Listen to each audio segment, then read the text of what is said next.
رسول اللہ صلی اللہ علیہ وسلم نے فرمایا، ہر شخص صبح کو اٹھتا ہے تو اپنے نفس کا سودا کرتا ہے، یا تو اسے آزاد کراتا ہے یا اسے ہلاک کر دیتا ہے.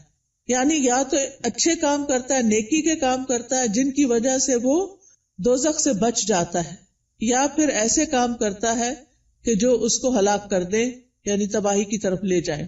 اب میں چند کام جو صبح سے رات تک کرنے چاہیے، جو ہمیں سنت سے پتہ چلتے ہیں، ان میں سے ایک ایک کا ذکر کروں گی اور آپ اس کو سن کر اپنا جائزہ لیتے جائیے اور میرے ساتھ شیئر بھی کیجیے کہ کیا آپ یہ کرتے ہیں یا آپ کو کرنے کی ضرورت ہے. سب سے پہلی چیز کہ جو ہی ہماری آنکھ کھلے ہمیں کیا کرنا چاہیے؟ دعا پڑھنی چاہیے. کس کس کو یہ دعا آتی؟ الحمدللہ. لیکن سب کو نہیں آتی. میری گزارش ہوگی سب بہنوں سے کہ اس دعا کو خود بھی سیکھیں اور اپنے بچوں کو بھی سکھائیں. وہ دعا کیا ہے؟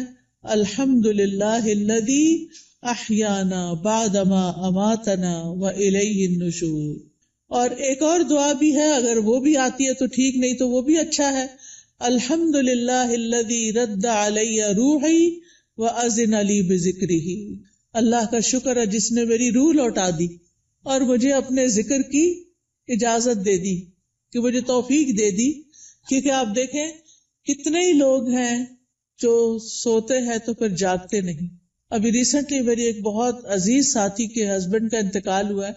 وہ صبح اٹھے ہیں، فجر کے وقت نماز پڑھی ہے، اپنے معمولات کیے ہیں، پھر اشراق پڑھی ہے اور دوبارہ آرام کرنے کے لیے لیٹ گئے.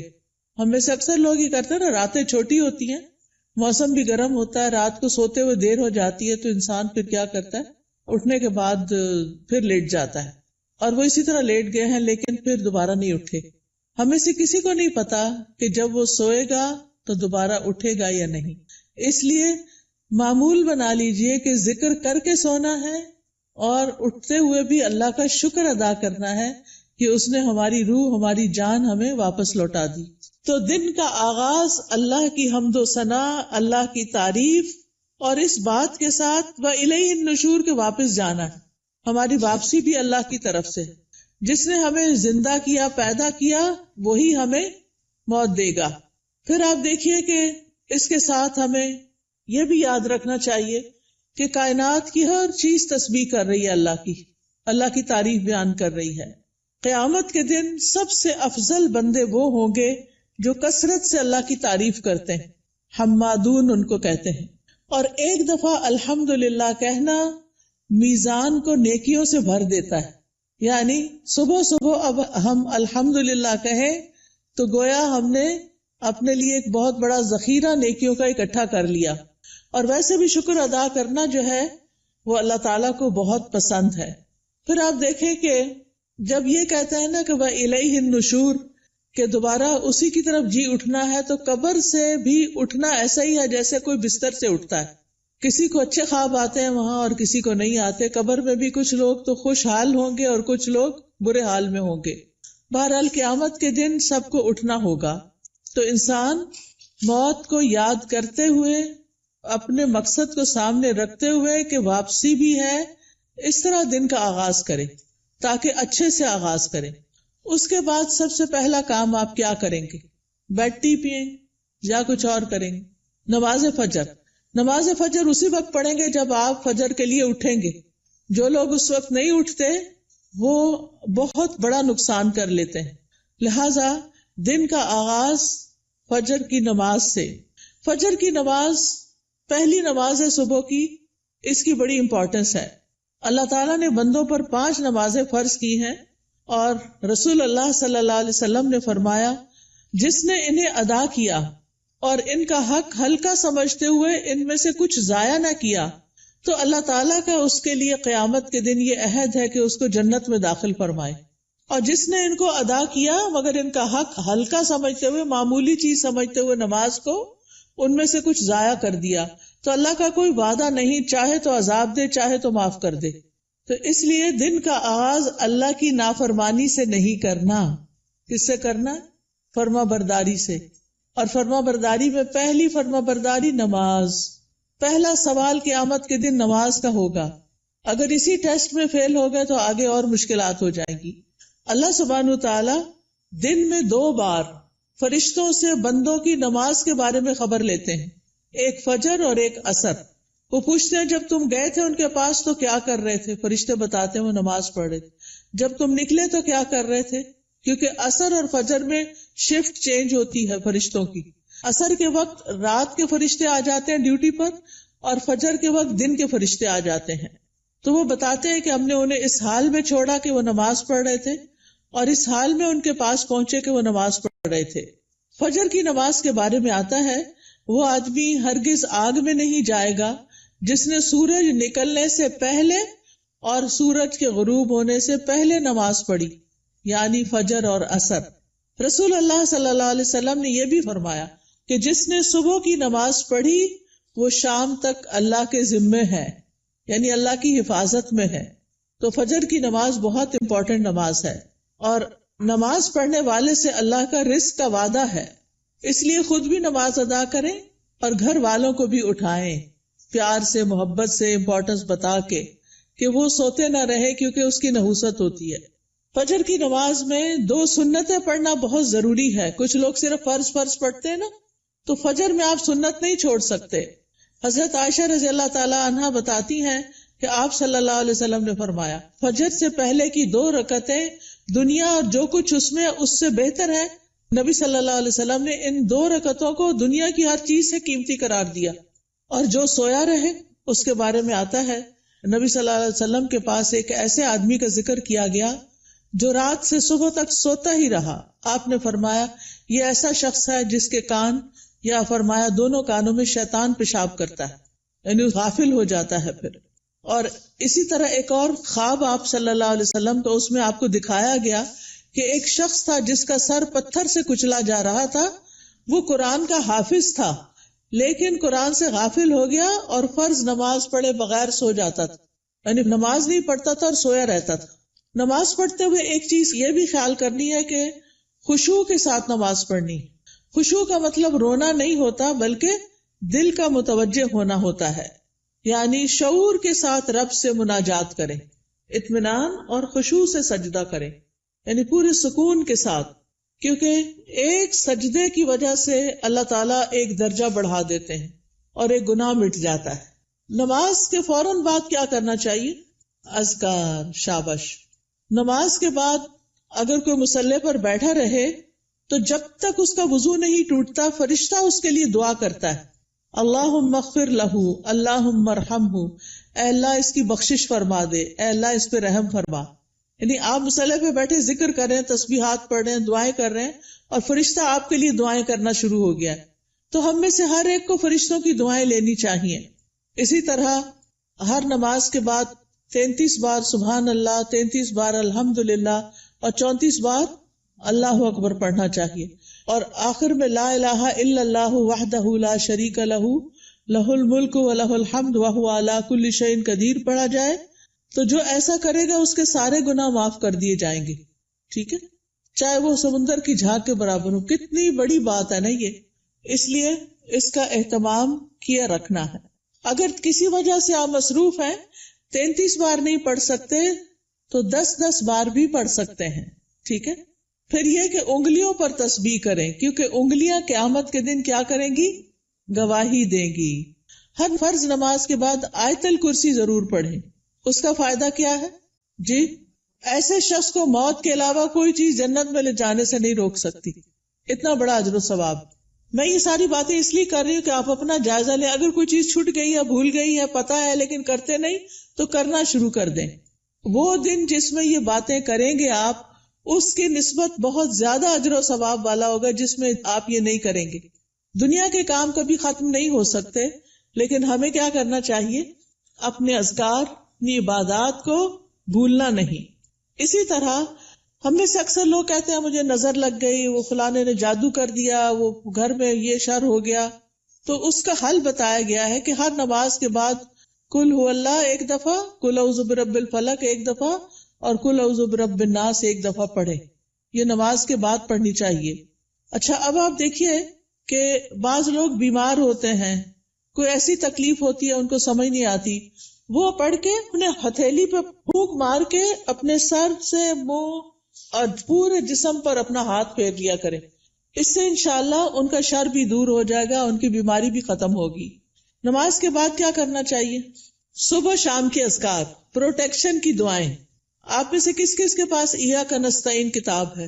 الحمدللہ کافی لوگوں کے پاس ہے. جس کے پاس نہیں، اگر آج آئی بھی ہے تو ضرور لے لیں.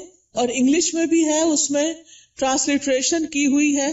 اگر عربی نہیں پڑھ سکتے بچے تو ان کو انگلش میں پڑھنی آ جائے تو وہ بچوں کو ضرور ساتھ ساتھ سکھائیں.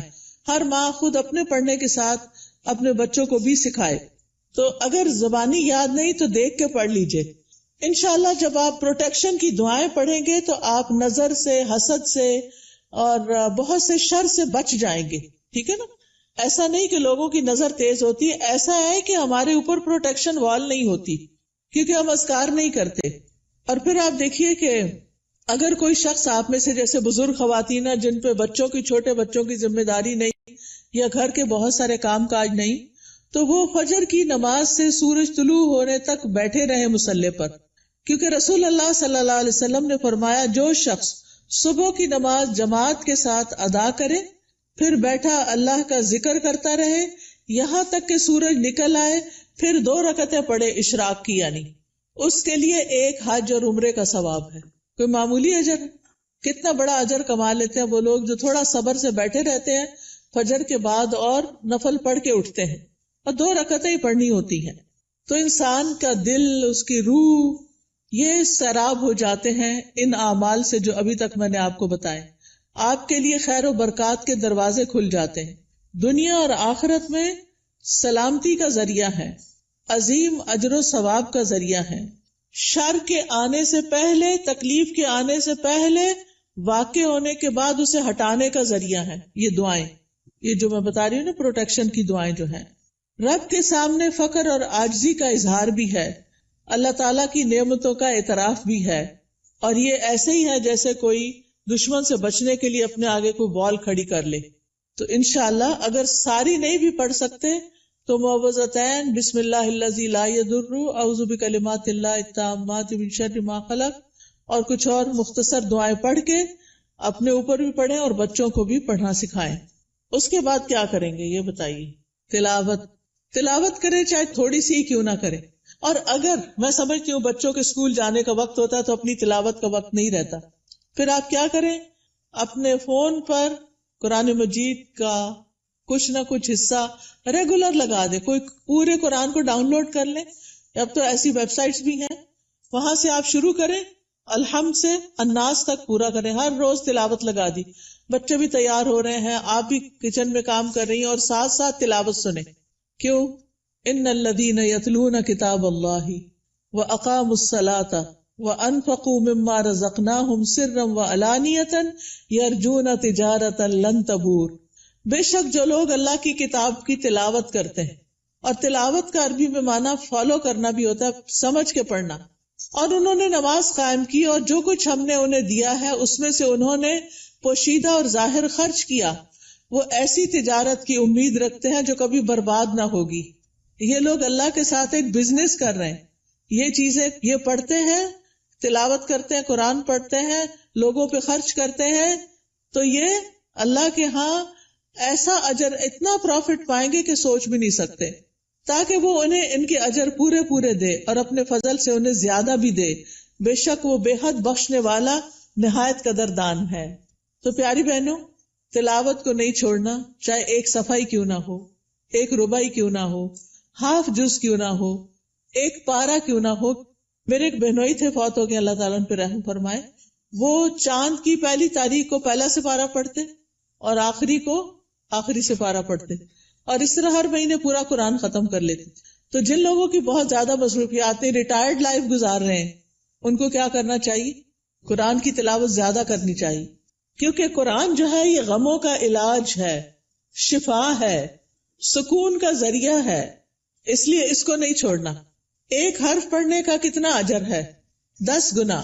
ایک حرف الف پڑھیں گے تو 10 نیکیاں، لام پڑھیں گے تو 10 نیکیاں، میم پڑھیں گے تو 10 نیکیاں. کیا کوئی اور کام کرنے سے اتنا پروفٹ آپ گین کر سکتے ہیں؟ نہیں. ہاں ایک مشکل ہے، کچھ لوگوں کو پڑھنا نہیں آتا، یا ان کی تجوید ٹھیک نہیں، یا وہ ڈرتے ہیں کہ کوئی سن لے گا تو پھر کیا ہوگا. تو ایسی صورت میں ان کو اپنی تجوید ٹھیک کرنی چاہیے. اس کے لیے میں آپ کو ایک طریقہ بتاتی ہوں، اور وہ طریقہ ہے ایک ایپ ڈاؤن لوڈ کر لیں، لرن قرآن. کس کس کے پاس ہے یہ ایپ؟ 8-10 لوگوں کے پاس ہے، زیادہ نہیں ہے. آپ یہ ایپ اگر ڈاؤن لوڈ کر لیں. اچھا، قرآن پر آل کس کے پاس ہے؟ وہ بھی تھوڑے سے لوگوں کے پاس ہے. ان دونوں میں سے کوئی بھی ایپ آپ ڈاؤن لوڈ کر لیں. یہ آپ آئی فون پہ بھی کر سکتے ہیں اور اینڈرائڈ پہ بھی کر سکتے ہیں. ٹھیک ہے، اس میں آپ تجوید سیکشن پہ چلے جائیں. تجوید پہ جائیں گے تو وہاں آپ کو ایک ایک آیت کہلوائی ہوئی ملے گی. پہلے ٹیچر پڑھے گی، پھر پیچھے آپ پڑھیں گے. تو آپ کیا کریں، جب ٹیچر پڑھ رہی ہو غور سے سنیں، جب اسٹوڈنٹس آگے پڑھے آپ بھی ساتھ شامل ہو جائیں. تو اس طرح روز پڑھتے پڑھتے آپ کی تجوید ٹھیک ہو جائے گی. کیونکہ بعض کا جب انسان بڑا ہو جاتا ہے نا، تو اس کو شرم آتی ہے کسی کے پاس جا کے غلطیاں نکلوانے کی، یا ٹائم نہیں ہوتا، یا فیس نہیں دے سکتے، یا کوئی اور مسائل ہوتے ہیں. تو آپ قرآن مجید کھول کے بیٹھ جائیں، آڈیو لگا کے بیٹھ جائیں، اور 7 انگلی رکھ کے ایک ایک آیت کو پڑھ پڑھ کے یاد کریں. اس کے مخارج ٹھیک کریں، ادائیگی ٹھیک کریں. ٹھیک ہے، جس گھر میں قرآن پڑھا جاتا ہو وہاں فرشتے حاضر ہوتے ہیں. ابو ہریرہ کہا کرتے تھے، بے شک قرآن پڑھنے کی وجہ سے گھر اپنے رہنے والوں کے لیے کشادہ ہو جاتا ہے. اس میں فرشتے حاضر ہوتے ہیں، شیاطین اس گھر کو چھوڑ دیتے ہیں اور اس کی خیر و برکت بڑھ جاتی ہے. یعنی اس گھر میں خیر و برکت ہوتی ہے جس میں کیا ہوتا ہے، قرآن کی تلاوت ہوتی ہے. آج آپ دیکھیں ہمارے بچے ویڈیو گیمز کے پیچھے دیوانے ہیں، قرآن پڑھنے کے لیے تیار نہیں.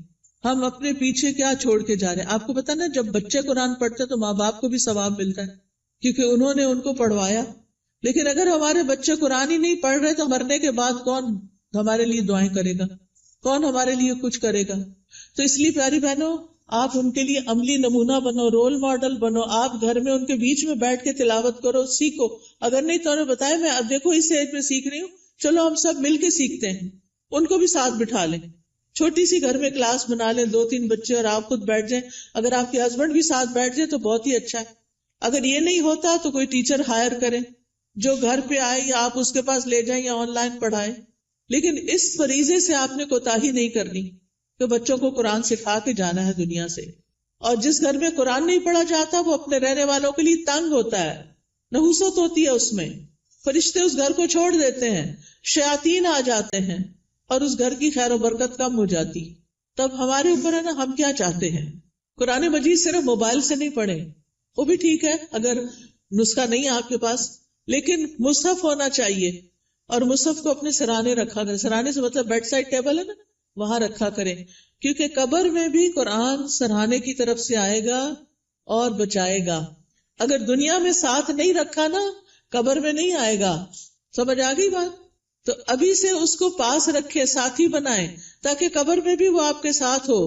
حدیث میں آتا ہے، آدمی کو جب اس کی قبر میں لایا جاتا ہے تو فرشتہ اس کے سر کی طرف سے عذاب دینے کے لیے آتا ہے. تو تلاوت قرآن اسے دور کر دیتی ہے. قبر میں عذاب نہیں دینے دیتے، وہ کہتے پیچھے جاؤ. جب فرشتہ سامنے آتا ہے تو صدقہ اسے دھکیل دیتا ہے. جب پاؤں کی طرف آتا ہے تو مساجد کی طرف جانا اس کو دھکیل دیتا ہے. ٹھیک ہے، پھر آپ دیکھیے کہ تلاوت کر لی آپ نے، تو آپ اب اٹھ کے 2 نفل پڑھ لیں اگر آپ نے پہلے نہیں پڑھے تلاوت سے. ورنہ فجر کی نماز پڑھ کے تلاوت شروع کر دیں اور پھر اشراق کے نفل پڑھ لیں، تو ٹائم بھی پاس ہو جائے گا، حج عمرے کا ثواب بھی ملے گا. یہ 2 نفل جو ہیں سارے جوڑوں کا صدقہ ہے. میں اکثر لوگوں کو بتاتی ہوں، اگر آپ کے جسم میں آپ کو جوائنٹس پین ہے تو آپ یہ تجربہ کر کے دیکھیں، اپنے سارے جوڑوں کا صبح صبح صدقہ دیں، 2 نفل پڑھیں، آپ کی تکلیف دور ہو جائے گی. کیونکہ میں نے یہ پرسنلی ایکسپیرینس کیا. پھر آپ دیکھیے، ہر روز اپنے نفع مند علم میں اضافہ کریں. چاہے کوئی اچھا لیکچر سنیں، چاہے کوئی کلاس جوائن کریں، چاہے کوئی کتاب پڑھیں. تو علم نافع جو ہوتا ہے وہ 2 طرح کا ہوتا ہے. ایک دینی اور شرعی علم، جس میں ہم قرآن کا ترجمہ سیکھتے ہیں، تفسیر سیکھتے ہیں، جس میں ہم دعائیں سیکھتے ہیں، جس میں ہم نماز کا طریقہ سیکھتے ہیں، سیرت کے بارے میں سیکھتے ہیں، احادیث پڑھتے ہیں. یہ دینی علوم ہے. اور دنیاوی علم جس سے انسان دوسروں کو فائدہ پہنچا سکے، جیسے طب ہے، ڈاکٹر بننا ہے، بزنس ہے، ایگریکلچر ہے، انڈسٹری کے بارے میں جاننا، آئی ٹی کے بارے میں، یہ ساری تعلیم حاصل کرنا تاکہ آپ دوسرے لوگوں کو فائدہ پہنچا سکیں اور اپنی ارننگ بھی کر سکیں. تو یہ بہت فائدے کی چیز ہے کہ اب آپ نے نماز، قرآن تلاوت، اشراق سب کر لی، اب یا اپنی جاب پہ جائیں یا پھر اگر گھر میں ہیں تو گھر کے کام کاج کریں اور اس کے بعد اپنا نالج بھی بڑھائیں. اس کے لیے آپ سیکوینس کے ساتھ لیکچر سنا کریں. کبھی حدیث جیسے شروع کر لی ہے تو وہ سارے لیکچرز پورے کر لیں، ہر روز ایک ایک کر کے. اگر تفسیر شروع کر لی ہے تو اس کو شروع کر کے آگے تک لے جائیں، لیکن اپنے علم میں پختگی لائیں. اور اگر ہو سکے تو کوئی نہ کوئی کلاس جوائن کریں. رسول اللہ صلی اللہ علیہ وسلم نے فرمایا، جو شخص صبح کے وقت اس لیے مسجد کی طرف نکلا کہ بھلائی سیکھے یا سکھائے تو اس کے لیے پورا حج ادا کرنے والے کے مثل اجر ہے. اتنا بڑا اجر ہے. یاد رکھیں، علم سیکھنے اور سکھانے کے لیے وقت مقرر کریں، جگہ مقرر کریں، ورنہ اگر آپ صرف چلتے پھرتے ہی سن رہے ہیں تو پکا علم نہیں آئے گا. کوئی بات سمجھ آئے گی، کوئی نہیں آئے گی. نہ ہونے سے بہتر ہے کچھ تو سن لیں، لیکن گھر میں بھی ٹیبل چیئر سیٹ کر کے رکھیں اور اپنا لیپ ٹاپ سیٹ کریں اور کوئی آن لائن کلاس جوائن کر لیں یا پھر گھر میں پڑھیں، خود سے سیلف اسٹڈی کریں، لیکن ٹائم اور پلیس، زمان اور مکان مقرر کریں. اس سے آپ کی گروتھ ہوگی. جتنا جتنا آپ سیکھتے جائیں گے آپ نیکیوں میں آگے بڑھتے جائیں گے، برائیوں سے دور ہوتے چلے جائیں گے. پھر آپ دیکھیں کچھ بہنیں ناشتہ نہیں کرتی، وہ کہتی ہیں کہ موٹے ہو جائیں گے اور چھوڑو پرے، لیکن ناشتہ ضرور کریں. آپ کو کام کرنے کے لیے، پڑھنے کے لیے، جاب پہ جانے کے لیے انرجی چاہیے. چاہے چند کھجوریں ہی کیوں نہ کھا لیں، کھجور پانی لے لیں، کچھ اور سیڈز وغیرہ لے لیں، نٹس لے لیں، جو بھی آپ کو پسند ہو. اگر دودھ پسند ہے تو زیادہ دودھ اور کم چائے ڈال کے پی لیں.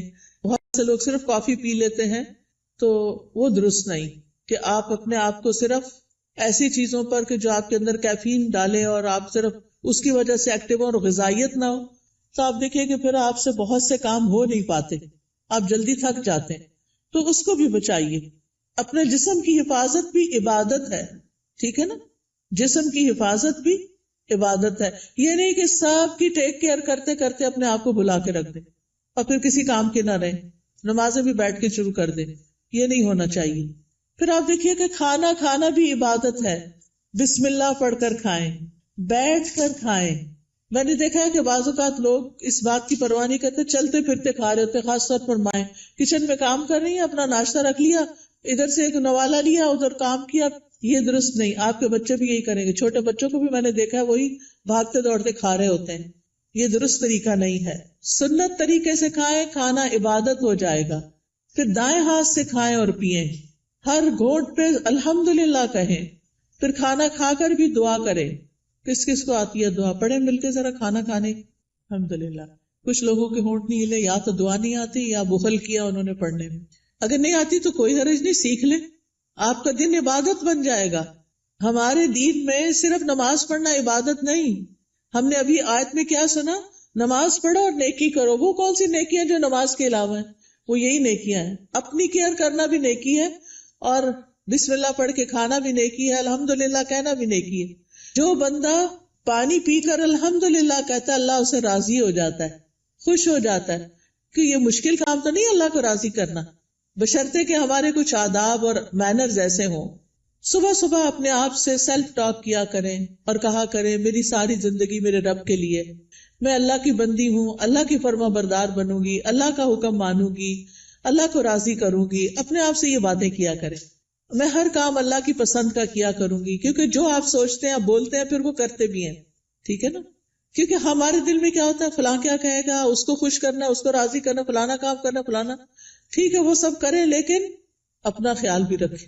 ہم نماز پڑھ کے بھی عبادت کرتے ہیں، ہم مخلوق کا خیال رکھ کے بھی عبادت کر رہے ہوتے ہیں، اور ہم اپنے عادات کو اچھا بنا کے بھی عبادت کر رہے ہوتے ہیں.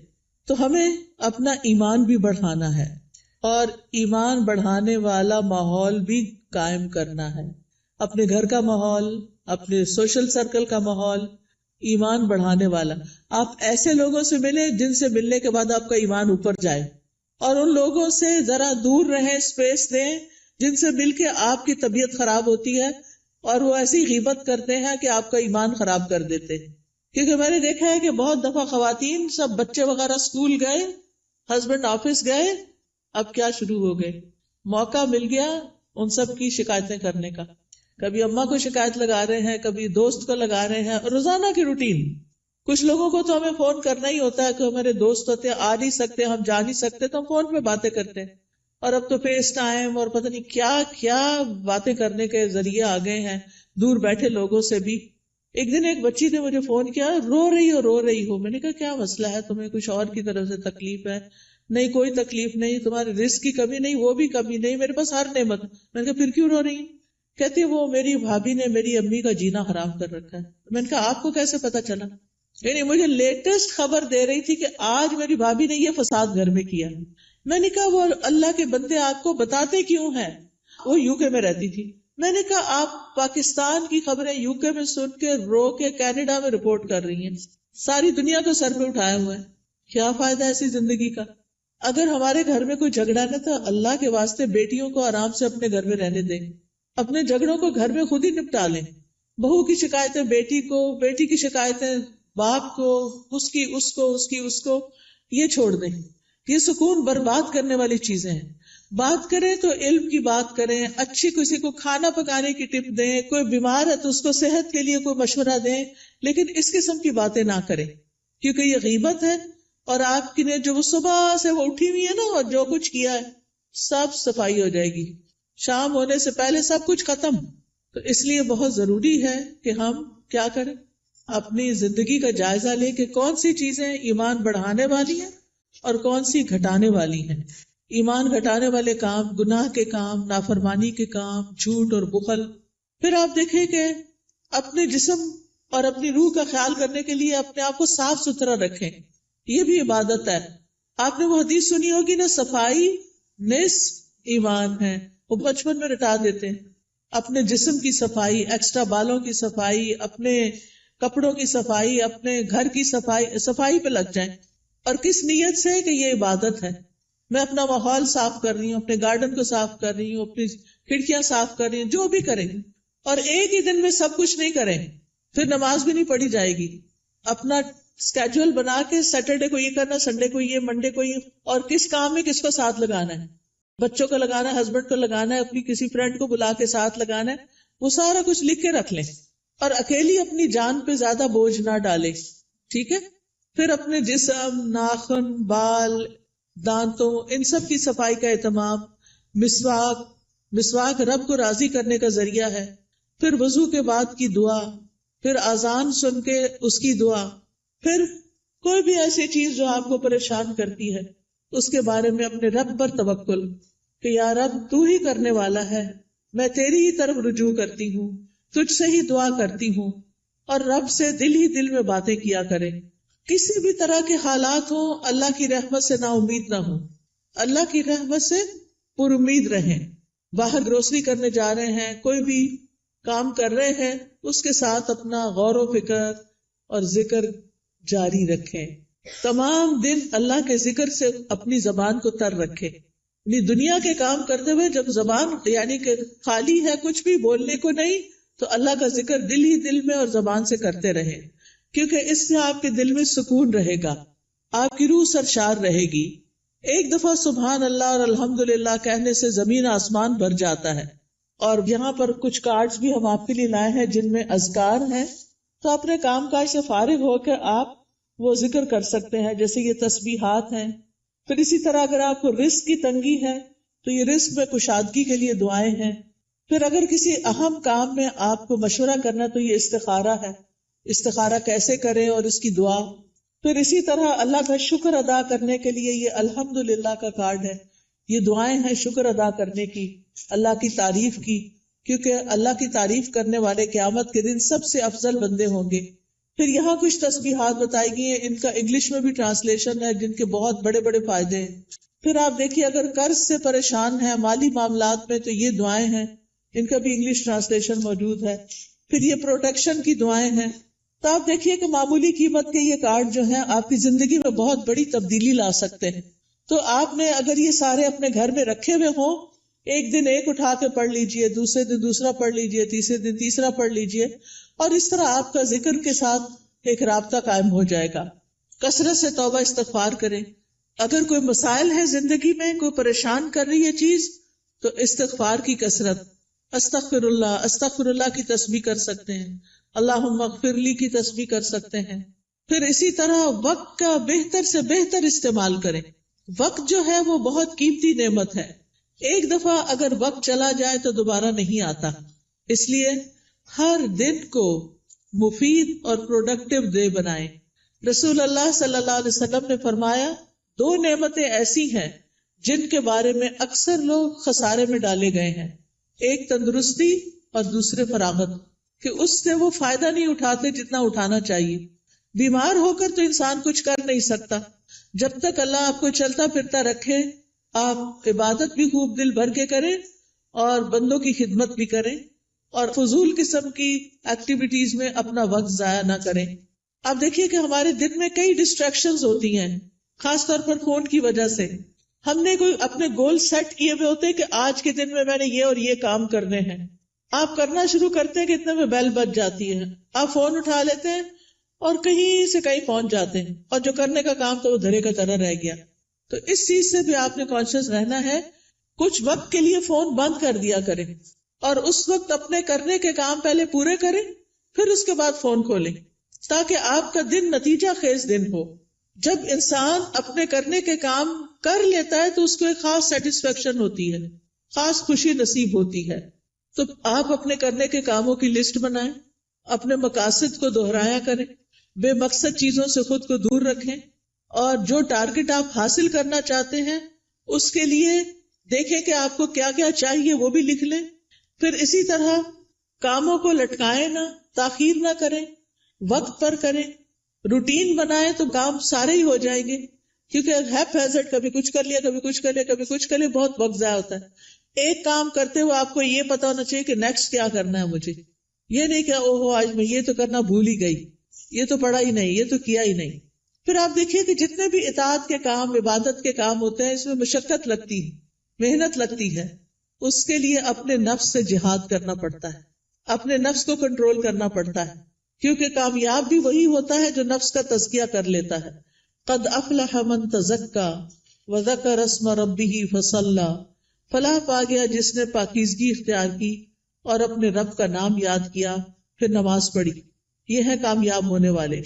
لہذا دن بھر اپنی نمازوں کی حفاظت، کیونکہ نماز قبر میں ساتھ داخل ہوگی، بچوں نے بھی نہیں داخل ہونا، مال نے بھی داخل نہیں ہونا، کسی دوست نے بھی ساتھ نہیں جانا، جس چیز نے جانا ہے اس کی فکر سب سے پہلے کرے۔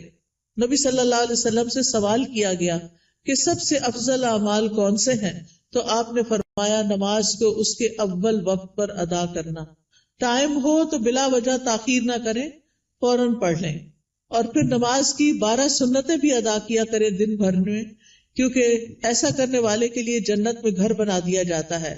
آپ دیکھیے کہ صرف ایک سال اگر کوئی شخص سنت موقدہ پڑھتا ہے تو نہ پڑھنے والے کے درمیان اور اس کے درمیان 4320 رکعتوں کا فرق پڑ جاتا ہے۔ یعنی ایک وہ شخص جو 12 رکعتیں پڑھتا ہے سال بھر، اور دوسرا صرف فرض پڑھ رہا ہے اور کوئی نہیں پڑھ رہا سنت، تو ان دونوں کے درمیان ایک سال میں اتنا فرق پڑ جائے گا۔ اگر ایک رکعت بھی وتر روز پڑھتے ہیں آپ تو سال میں 365 رکعتیں بنتی ہیں، یہ منیمم۔ لیکن کچھ لوگ وتر بھی نہیں پڑھتے، وہ اس سے بھی محروم۔ روزانہ چاشت کی 2 رکعتیں پڑھنا یا اشراق کی 2 رکعتیں پڑھنا اور نہ پڑھنا برابر نہیں، 703 رکعتوں کا فرق پڑ جاتا ہے، ٹھیک ہے؟ تو اس لیے اپنی سستی کی وجہ سے نمازوں سے غفلت نہ برتیں، سنتوں کی بھی حفاظت کریں۔ پھر یہ ہے کہ دن میں کوئی چوٹ لگ گئی، کوئی بری خبر سن لی، کوئی بچے کا کام ایسا آ گیا، کوئی دل کو ناخوشگوار کرنے والی چیزیں آ گئی، تو ایسے میں اللہ کی طرف فوراً رجوع کریں۔ کوئی بری خبر سن لی، فوراً اللہ کی طرف رجوع، اور پھر اس کے بعد ہر کام عبادت سمجھتے ہوئے کریں، چاہے کھانا پکانا ہے، چاہے صفائی کرنا ہے، چاہے کپڑے دھونا ہے، کھانا کھلانا جو ہے وہ افضل ترین عبادت ہے۔ قرآن مجید میں آتا ہے وَيُطْعِمُونَ الطَّعَامَ عَلَى حُبِّهِ مِسْكِينًا وَيَتِيمًا وَأَسِيرًا إِنَّمَا نُطْعِمُكُمْ لوجہ اللہ لا نرید منکم جزاء ولا شکورا، وہ اس کی محبت میں کھلاتے ہیں مسکین کو، یتیم کو، اسیر قیدی کو. کیا کہتے ہیں کھلاتے ہوئے؟ ہم تمہیں صرف اللہ کے چہرے کی خاطر کھلا رہے ہیں کہ ہم اللہ کا دیدار کرنا چاہتے ہیں، ہم تم سے نہ شکریہ چاہتے ہیں نہ بدلہ چاہتے ہیں. انا نخاف من ربنا یوما عبوسا قمطریرا، بے شک ہم اپنے رب سے اس دن کے بارے میں ڈرتے ہیں جو تیوری چڑھانے والا نہایت سخت ہوگا. تو ان کے ساتھ کیا معاملہ ہوگا؟ اللہ بھی ان کو قیامت کے دن کی مشقتوں سے بچا لے گا اور ان کو خوشی اور تر و تازگی ملے گی. فوقاہم اللہ شر ذلک اليوم ولقاہم نضرۃ وسرورا. تو اس لیے کھانا گھر والوں کو بھی پکا کے کھلائیں یا مہمانوں کے لیے پکائیں تو خوشی خوشی پکائیں، احسان نہ جتائیں اور ضائع نہ کریں. کپڑے دھونا، نہانا، بچوں کو نہلانا، گھر صاف کرنا، یہ سب صفائی اور طہارت کے اہتمام ہیں، یہ ایمان کو مکمل کرتے ہیں. پھر آپ دیکھیے کہ نیکیوں کے کام میں سستی نہیں کرنی. نیکی کا کوئی بھی کام، آپ کی دوست نے فون کر دیا کہ فلاں شخص بیمار ہے، غریب ہے، اس کے لیے مدد کرنی ہے، آپ بھی اپنا کچھ حصہ ڈال دیا، صدقہ کر دیا. تو نیکی کے ہر کام میں حصہ ڈالا کرے.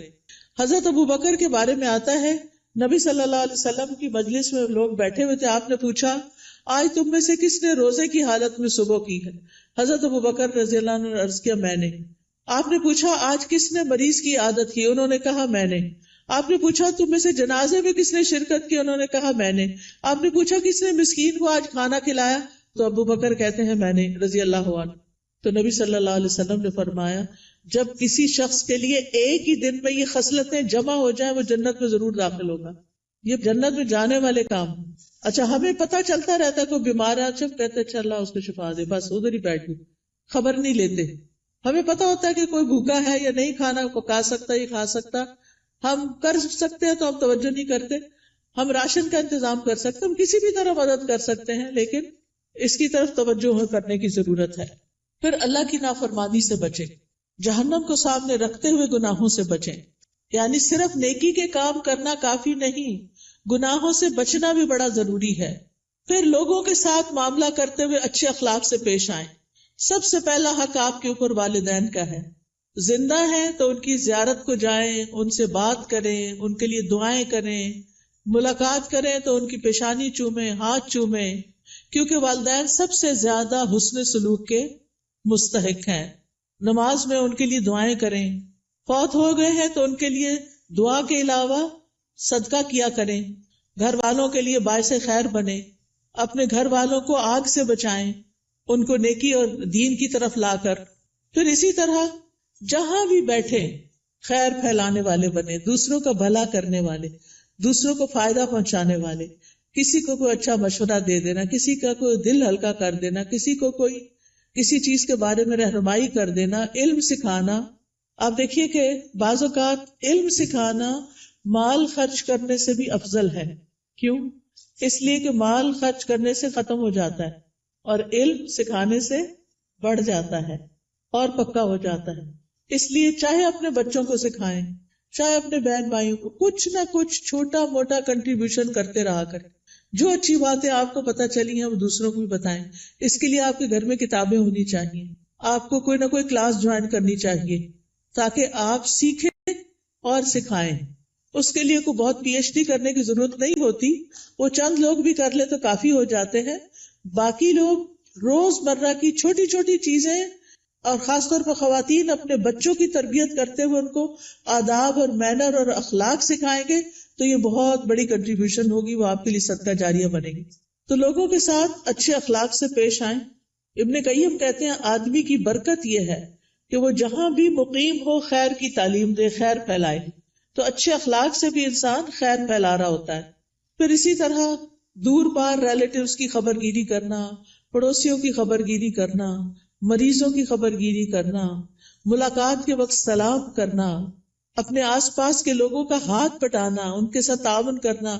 گھر میں اگر آپ کے علاوہ اور لوگ رہتے ہیں، اگر آپ بچے اور والدین ہیں تو ان کے کاموں میں ان کا ہاتھ بٹانا، کسی رشتہ دار کو ڈرائیو کر کے ہاسپٹل تک لے جانا. یعنی چھوٹے چھوٹے کام ہیں جن میں آپ دوسروں کے لیے خیر اور بھلائی کا باعث بنے. کسی پر خرچ کرنا، اپنے عزیزوں پیاروں کو تحفے تحائف دینا، یہ سارے نیکی اور خیر کے کام ہیں جو آپ کے دن کو افضل بنا دیتے ہیں. پھر زبان کی حفاظت، یہ بڑی ضروری ہے، کیونکہ جو بات بھی ہم کرتے فرشتے لکھ لیتے ہیں. تو فضول باتیں نہیں کرنی، کیونکہ ہماری انرجی ضائع ہوتی ہے اس میں بھی. کام کی بات کرنی ہے. انسان کے اسلام کا حسن یہ ہے کہ بیکار باتوں سے کنارہ کشی کرے. نبی صلی اللہ علیہ وسلم نے فرمایا خوشخبری ہے اس کے لیے جس نے اپنی زبان پہ قابو پا لیا اور اسے اس کے گھر نے گنجائش دی اور وہ اپنے گناہ پہ رویا. یعنی اس کا گھر اس کے لیے کافی ہو گیا، اس کے لیے سہولت ہے اس میں، اور فضول باتیں نہیں کرتا. کیلو کال چھوڑ دینا چاہیے. ہی سیڈ، شی سیڈ، یہ کہا گیا، فلاں نے یہ کیا، اس نے وہ، اس سے بہت سے فساد پھیلتے ہیں. مغیرہ بن شعبہ کہتے ہیں نبی صلی اللہ علیہ وسلم نے فرمایا بے شک اللہ تعالیٰ تمہارے لیے 3 باتیں پسند نہیں کرتا. بلا وجہ کی گپ شپ، بے کار کی باتیں اللہ کو پسند نہیں. مال ضائع کرنا، اور